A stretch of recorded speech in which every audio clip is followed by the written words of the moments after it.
बड़ी खुशी हुई है कि साड़ी कम्यूनिटी बड़ी अच्छी माशाल्लाह गेट टुगैदर होती है, बड़ा एक अच्छा जरिया है मुलाकात का। माशाल्लाह गैर हाजिरी कोई नहीं, जिन्होंने तुम सारे इनवाइट करते हो सारे आने भी नहीं।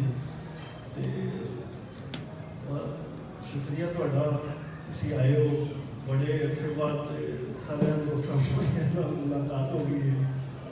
कई मेरे मालिक साहब ने भी फ्रेंड ने कहने को तो बहुत अच्छा है जी, रिजल्ट तो अभी है जनाब जगह देखी दिया ने माहौल देखी दिया, लेकिन मैनू सब तो ज़्यादा खुशी हुई है कि तुहाडे जिहे दोस्तां नाल मुलाकात हो गई। मैं यही समझदा एक ट्रिप दे विच स्कूल फैलो जिन्हां नाल भी 25-30 साल कॉलेज फैलो उन्हां नाल मुलाकात इन्ने सालों बाद हुई है। लोगों ने दोस्त भी नजर आए हैं, उन्होंने भी मुलाकात हुई है। मेरे ख्याल सब तो अच्छा ट्रिप जो मुलाकात है कोई है, कोई न्याका फाल देखने का या वो मज़ा नहीं आया जिन्ना मिलने का मज़ा आया।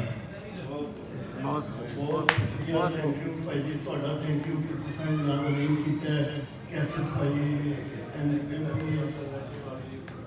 सबका शुक्रिया। फिर इंशाल्लाह जनाब बड़ी खुशी हुई है, बल्कि मैं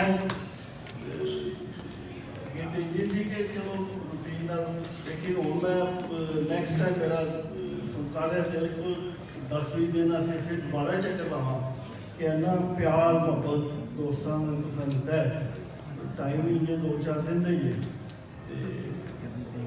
इंशाल्लाह नैक्सट टाइम तुहाडे सब दोस्तां नाल फिर दिल करेगा तो इंशाल्लाह मुलाकात करेंगे।